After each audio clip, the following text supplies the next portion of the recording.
Ahora vamos a hablar sobre las enfermedades por HTLV. Ya hablamos en la anterior clase sobre las enfermedades por VIH. Entonces, ese día conversamos sobre la familia Retroviridae. Y la familia Retroviridae tiene dos subfamilias, la Oncovirinae y la Lentivirinae. En clase anterior hablamos de la subfamilia Lentivirinae, donde estaba el VIH1 y el VIH2. Hoy día vamos a hablar de la subfamilia Oncovirinae, donde están los virus HTLV, un virus que nos produce enfermedades oncológicas y hematológicas. Aparte que también hemos infecciones. Entonces, acá tenemos la partícula viral del HTLV, que es esférica. Tiene 100 nanómetros de diámetro y tiene, creo que esta está más bonita, tiene su membrana lipídica que la obtiene de la célula a la que invade, y también tiene genes estructurales y genes reguladores. Los genes estructurales van a ser siempre el EM, el GAG y el POL, lo único que sí se difiere en el número de las glucoproteínas o de las proteínas. Y a veces cuando se toma el examen o hace un champú de las proteínas, en algunas sí da la respuesta correcta.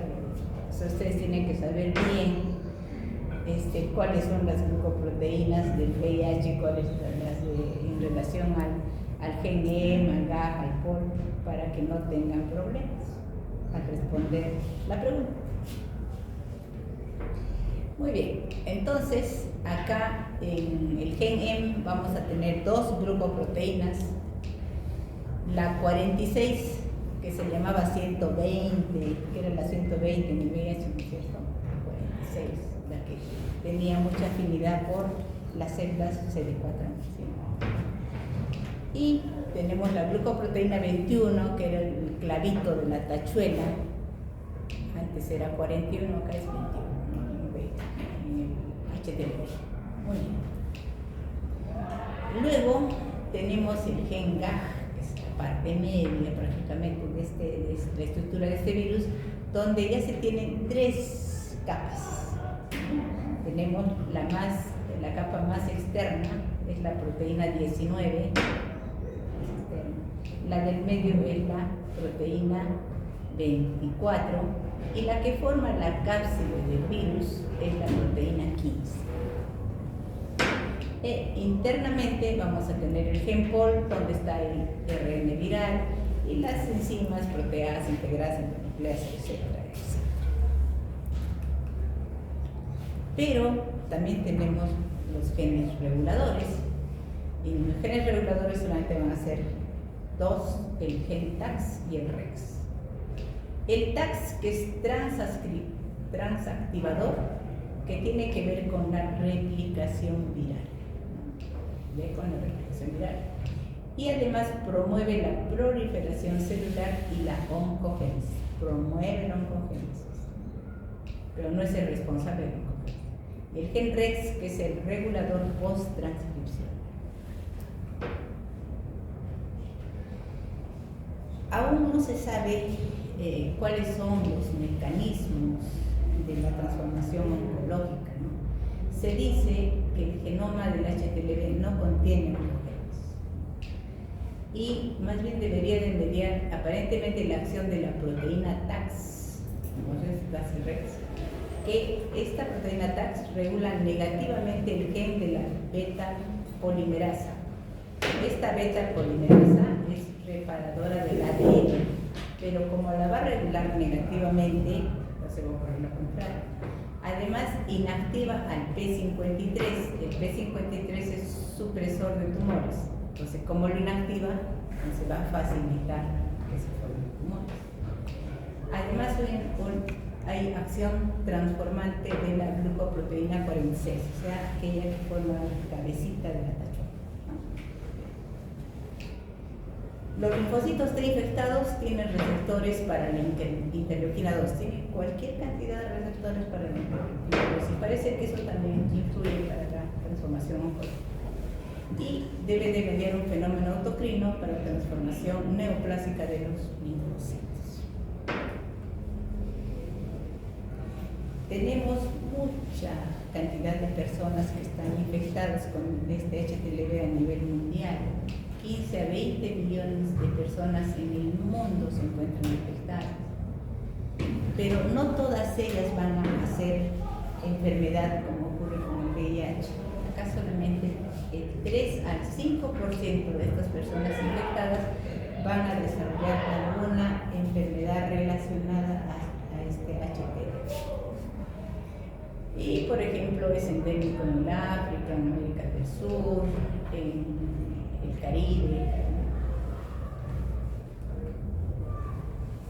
En relación a la epidemiología, dice endémica en Japón. En Japón el 10% de las personas que viven allí, adultos sanos, portan este HTLV. Y en la isla de Miyazaki, el 30% de estos adultos sanos, las personas, portan este HTLV. Y en el este del África, el 2 a 5% de las personas que viven ahí es positiva. Yo no sé por qué le ponen negros, ¿no? Personas, seres humanos que viven en el África y nacieron ahí. Se encuentra a nivel mundial y pues nosotros en América del Sur no nos libramos, acá está Colombia, Brasil, Perú, Chile, Ecuador, Argentina, Paraguay. Y es frecuente en inmigrantes de estas áreas endémicas, más de Japón y de África. Y la cero prevalencia aumenta con la edad y el tiempo que vivan en esas zonas. Los métodos de contagio: sexual, de madre e hijo y por vía sanguínea. Sexual. Esto por relaciones tanto hetero como homosexuales, ya que este virus se va a encontrar en el semen y en las secreciones vaginales. Se dice que si un varón es el caso índice, en 10 años, el 60% de mujeres con las que ha tenido relaciones va a quedar infectadas. Pero si el caso índice es mujer, en 10 años solamente el 0.1 a 1% de varones con los que tienen relaciones quedan infectados. Entonces hay más posibilidad de infectarse en relación varón a mujer. Es frecuente en trabajadoras sexuales. Ahora son trabajadores sexuales porque hay hombres y mujeres que son trabajadoras sexuales. Antes solamente había trabajadoras. Como todo cambia. En homosexuales y promiscuos. ¿A qué le llamamos promiscuos? ¿Quién sabe? ¿Qué dice?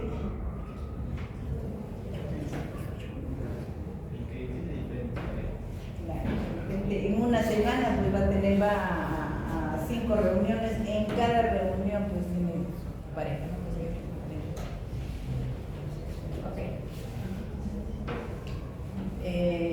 Está asociado a enfermedades de transmisión sexual y al tiempo de prostitución, o sea, que hay personas que trabajan en la prostitución.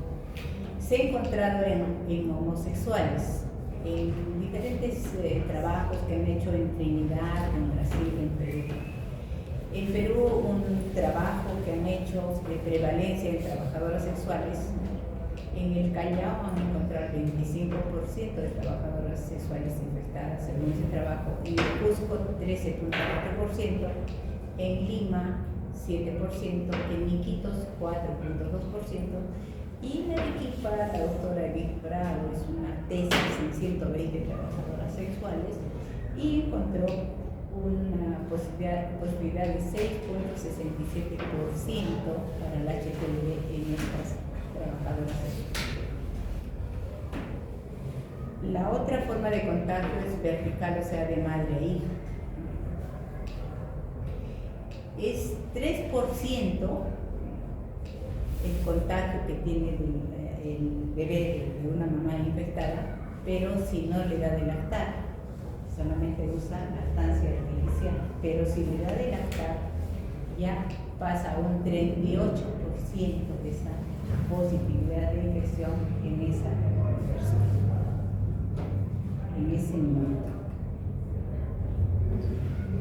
Los métodos de contagio van a ser también sanguíneos, o sea, con las transfusiones sanguíneas, pero no es como en el caso del VIH, donde nosotros hacemos una transfusión sanguínea y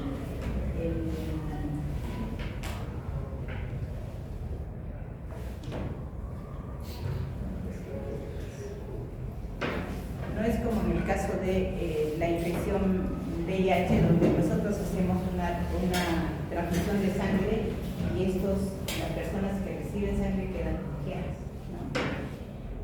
Acá no, solamente el 44 a 68% de personas que reciban esa sangre harán la infección por HTLV. En los drogadictos endovenosos tiene menor eficacia para el HTLV1 y más para el HTLV2. En relación a la transfusión de plasma y crioprecipitados no observado es mínimo porcentaje. En relación a ello se dice que hay un estudio centinela en Japón que mostró que 68% de los receptores de glóbulos rojos y plaquetas han seroconvertido, pero solo 0 a 1% de los receptores de plasma, ¿no? Esto acá en Arequipa una doctora, una estudiante de medicina para graduarse, hizo un trabajo de cero prevalencia en donantes de sangre, en laboratorio, y encontró 0.6 a 1.19% de positividad en estas personas que no donan sangre. Cómete tu doctor, ¿no? No te lo voy a pedir. Ahí está, sí, yo también estaba dormido. Bien, ahora tenemos qué enfermedades están asociadas al HTLV. Tenemos enfermedades hematológicas, inmunológicas e infecciosas. Hematológicas, la leucemia, linfoma a células T del adulto. De estas sí vamos a hablar, pero también hay la linfocitosis T crónica, micosis fungoide, el síndrome hipereosinofílico.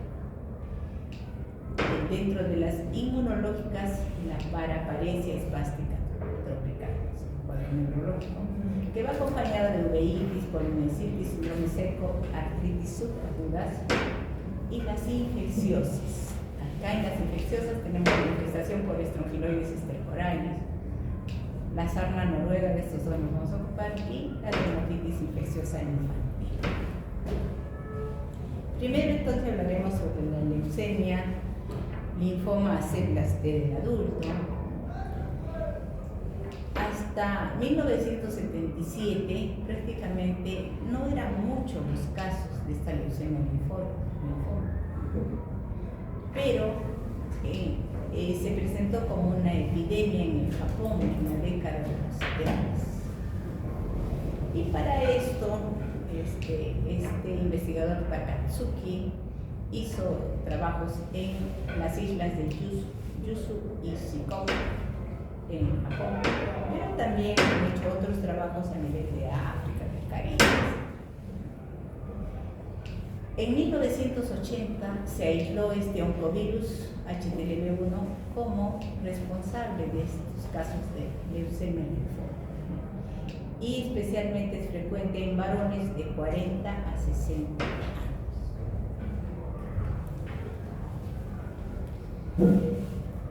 En relación a la epidemiología, en Japón, mucho que es la mayor cantidad de gente que está infectada, el riesgo en los infectados es 2 a 4% de hacer esta enfermedad.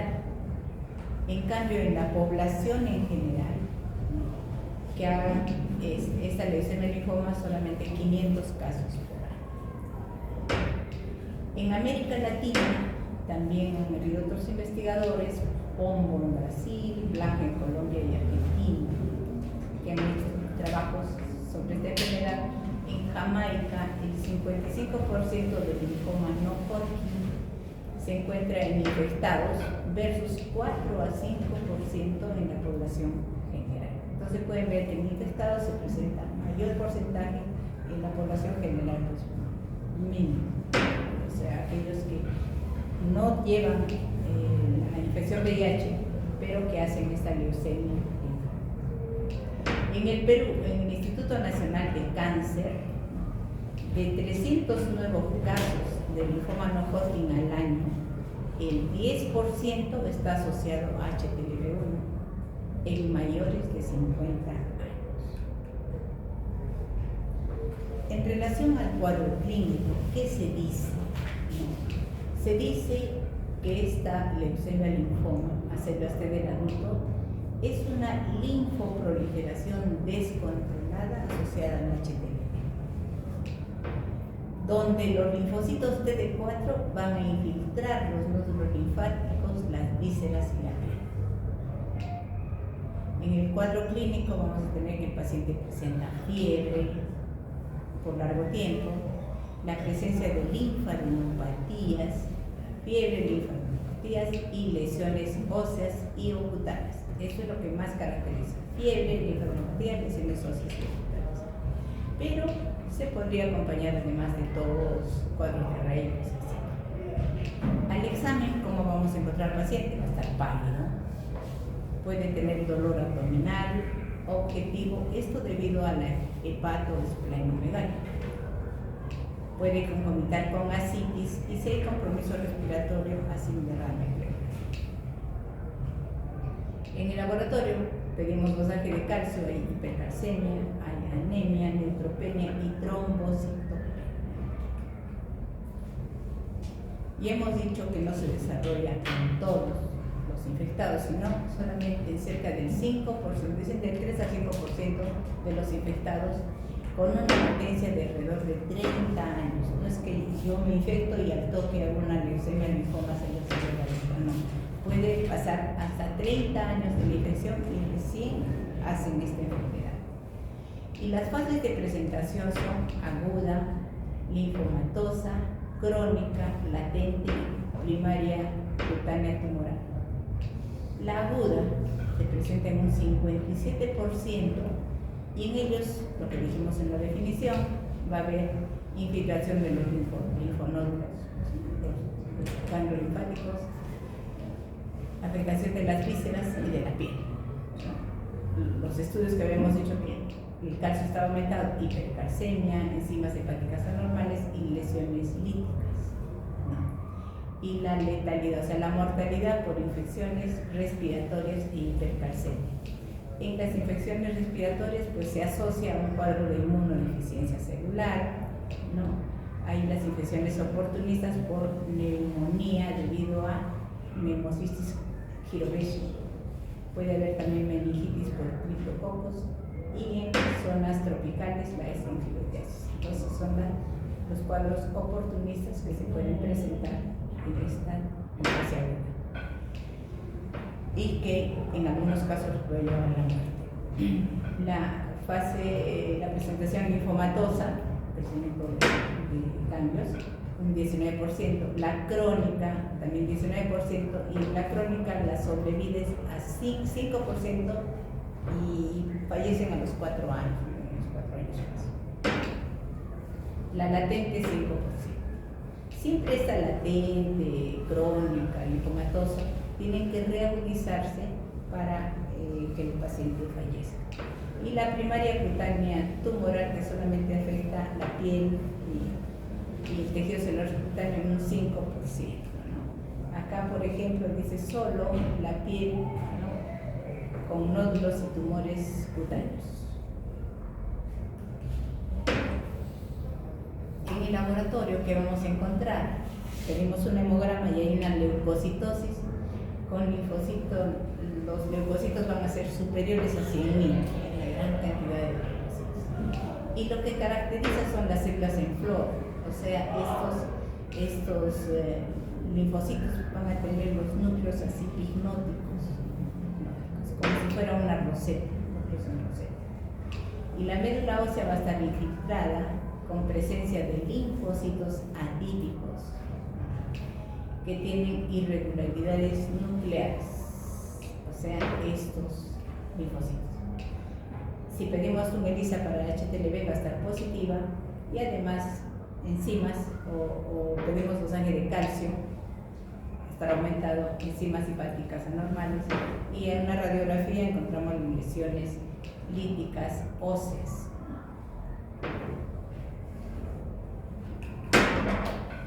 Acá, para que puedan ver cómo son las células en flor, con esos núcleos acetilfinóticos. Otra, las células en flor. Acá, algunas de esas células tienen un aspecto cerebriforme. Y acá no se ve muy bien, pero son las células hemorrágicas. El tratamiento actual ha cambiado y nosotros empleamos los anticuerpos monoclonales. La inmunoterapia contra interleuquina 2, trasplante halógeno de médula ósea, los anticuerpos monoclonales contra CCR4, o sea, mogamulizumab, y en lesiones cutáneas la fototerapia. Eso es lo que se emplea actualmente. Eso en relación a la paraparesia espástica trópica. Perdón, a la leucemia linfoma por células T. Bien. Ahora hablaremos de la paraparesia espástica tropical, que es el otro cuadro, que es el cuadro negro. Entonces, esta paraparesia también se presentaba en pocos casos hasta 1985. A partir de esa fecha se comenzaron a aumentar grandemente y, por ejemplo, en lugares cálidos hicieron un trabajo Besain y colaboradores en la Martinica y encontraron en ellos, con esta paraparesia, anticuerpos para la HTLV1. Rotger y Johnson confirmaron el suero y líquido cefalorraquídeo, esto en Jamaica y en Colombia. Pero no solamente se presentó en lugares cálidos, sino también en lugares fríos. En 1986, por ejemplo, Osame y colaboradores, en pacientes de Kagoshima, encontraron que esta neuropatía estaba asociada a HTLV. Por lo tanto, ¿qué hizo la OMS en 1989? Sugirió que se llamase mielopatía para HTLV o paraparesia espástica tropical, es la misma enfermedad. En cuanto a la epidemiología, ocurre más frecuente en descendientes de japoneses y africanos. Se dice que en Japón la incidencia anual es 3.1 por 10.000 en la población general, pero en los post-seropositivos es 68.3 por 10.000, o sea, es un poco más. Afecta a ambos sexos y acá con más frecuencia en mujeres de 35 a 45 años. Y el riesgo de enfermar es de 1 a 4% en lugares epidémicos. En relación a la fisiopatología, se dice que este síndrome neurológico desmielinizante tiene una pérdida progresiva de las funciones piramidales y esto es por el HTLV. Esta neuropatía afecta al sistema nervioso central, ocasionando un proceso inflamatorio de evolución crónica y progresiva. Entonces afecta al sistema nervioso central y infiltra a las células CD4 de memoria. Pero no solamente afecta al sistema nervioso central, sino que también toma la sustancia gris y blanca de la médula espinal. Y ahí también produce inflamación y desmineralización. También hay una disminución de actividad citotóxica celular dependiente del anticuerpo. En cuanto a la patogenia hay hipótesis, pero todas en relación a que hay un fenómeno inflamatorio. Las hipótesis son citotóxica, autoinmune y de lesión neuropática. Citotóxica, ¿qué dice? Que las células infectadas van a migrar al sistema nervioso central y ahí van a infectar a las células residentes del sistema nervioso central y estas células infectadas van a ser reconocidas por las células TCD8 citotóxicas, las cuales van a secretar citoquinas con el fin de eliminarlas. O sea, La hipótesis autoinmune, ¿qué dice? Que la reacción autoinmune mediada por la célula CD4, que despliega una reactividad cruzada entre antígenos virales y las células del sistema nervioso central, y la infección HTLV activa el sistema inmune, comprometiendo a las células autorreactivas para el sistema nervioso central. Y la lesión neuropática se explica por el aumento de citoquinas inflamatorias, factor de necrosis tumoral alfa, interferón gamma e interleuquina 6. Pero todo ello se traduce en que hay un proceso inflamatorio que nos va a ocasionar este daño. En el cuadro clínico, ¿cómo se presenta esta enfermedad? Se presenta en forma insidiosa, con un curso progresivo y lento, con una paraparesia crónica, o sea, comienzan a tener cierta debilidad para caminar, pero no es que en un mes ya el paciente va a estar sentado, no, va a pasar mucho tiempo, de repente 1, 2 o 3 años, en el cual la debilidad va a ser tan marcada que ya el paciente va a estar sentado. Pero si ya comienzan con esta debilidad, tienen que ir a fisioterapia con el fin de que esto se alargue. Entonces hay una paraparesia crónica y dificultad lentamente progresiva para caminar, y se acompaña de dolor lumbar, ardor de miembros inferiores, calambres, sensación de pesadez de piernas, parestesias en piernas y pies y hormigueo. Concomitante a ello puede haber disturbios esfinterianos, urgencia o retención urinaria, constipación o estreñimiento, impotencia y o frigidez sexual. Y en algunos casos puede haber trastornos sensitivos y debilidad en miembros superiores, en algunos casos. Bien, el paciente después ya queda sentado, luego ya no va a poder ni sentarse, va a estar en el cúbito dorsal, y ahí es donde hace infecciones oportunistas y puede fallecer. Al examen neurológico, que vamos a encontrar que hay una paraparesia espástica en miembros inferiores, no va a poder caminar, va a haber una atrofia muscular de músculos pequeños, especialmente a nivel glúteo, y si le hacemos los reflejos hay hiperreflexia de miembros inferiores y va bilateral, hiperreflexia, no hay hiporreflexia en el caso, y en algunos casos alteración de la sensibilidad. ¿Y qué enfermedades pueden haber concomitantes a este cuadro? La alveolitis pulmonar, uveitis, artritis, dermatitis, tiroiditis, síndrome de Sjögren, enfermedad de Behçet, cistitis, prostatitis. Cualquiera de estas pueden acompañar a este cuadro neurológico. Pero ¿qué ocurre en la paraparesia espástica tropical? Con la leucemia linfoma de células T del adulto, que es poco frecuente. En el laboratorio, pues pedimos ELISA para HTLV, que va a salir positivo. Sale positivo, le pido un Western blot para HTLV, la prueba confirmatoria. Le hago un PCR, una reacción en cadena de la polimerasa, que va a salir positivo para el HTLV. Le hago dosaje de inmunoglobulinas, van a salir aumentadas.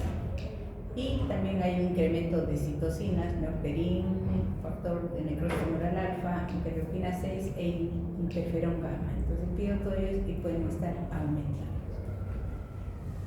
También podemos pedir resonancia magnética, donde vamos a encontrar las lesiones en sustancia blanca del cerebro y también en la médula ósea. Podemos en médula ósea tanto a nivel de columna.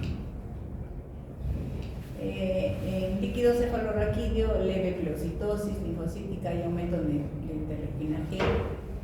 Y electroencefalograma y potenciales de Bocado son inespecíficos, ni siquiera pedimos. Y a nivel histológico, en aquellos pacientes en que se puede hacer biopsias o en pacientes que fallecen de esta causa, podemos encontrar que es un proceso inflamatorio crónico de la médula espinal torácica baja. En los casos crónicos puede haber fibrosis meningea, cicatrices ciliares, y lo que tiene más de 9 años, degeneración del tracto piramidal lateral. El diagnóstico diferencial con aquellas entidades que también van a presentar una paraparesia espástica, ¿no? O paraparesia, como en casos de deficiencia de vitamina B12, de infección VIH, de esclerosis múltiple, de enfermedad de Lyme, de mielopatías genéticas.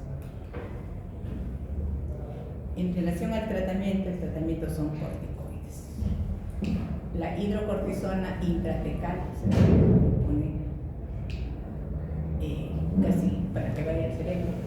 Los pulsos de metilprednisolona, 1 gramo de metilprednisolona por día, diluido en medio litro de dextrosa o de cloruro, se lo pasa en casi 2 horas por 3 a 5 días. Y luego pasamos a vía oral con prednisona por 4 a 6 meses. El problema por el tiempo que se le va a dar los corticoides y la osteoporosis que puede generar el paciente. El plasmaferis y linfocitoferis casi no lo emplea. AZT, surantes, interferón alfa, intramuscular o por inhalación con el fin de inhibir la replicación viral. Esto sí. Y actualmente más la terapia inmunomoduladora, donde empleamos la pentoxiflurina y el rolipram. ¿Con qué fin? De suprimir el factor de necrosis tumoral. La ciclosporina A, la fosmicina o intranazol para inhibir la proliferación linfocitaria. Y la vitamina C. En estos casos tenemos que la proteína cílica está bien aumentada, entonces la vitamina C hace que disminuya esta proteína cílica. ¿Y cómo damos? 40 miligramos por kilo por día de lunes a viernes. Además tenemos que hacer la fisioterapia desde que comienza con la discreta paraparesia. El manejo de la espasticidad con diazepam y aquellos que tienen disturbio esfinteriano adicional con la oxiglutina o la imipramina. ¿Y cuáles son las infecciones concomitantes? Hemos dicho la infección por estrongiloides estercoides.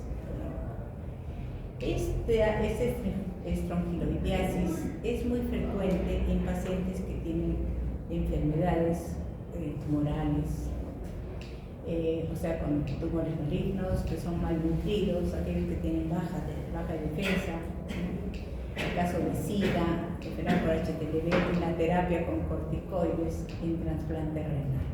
En ellos es fácil de que hagan esta infección por estrongiloides.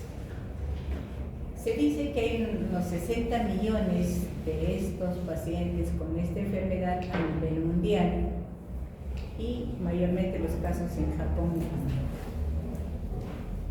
¿Qué síntomas van a tener en caso de estrongiloidiasis?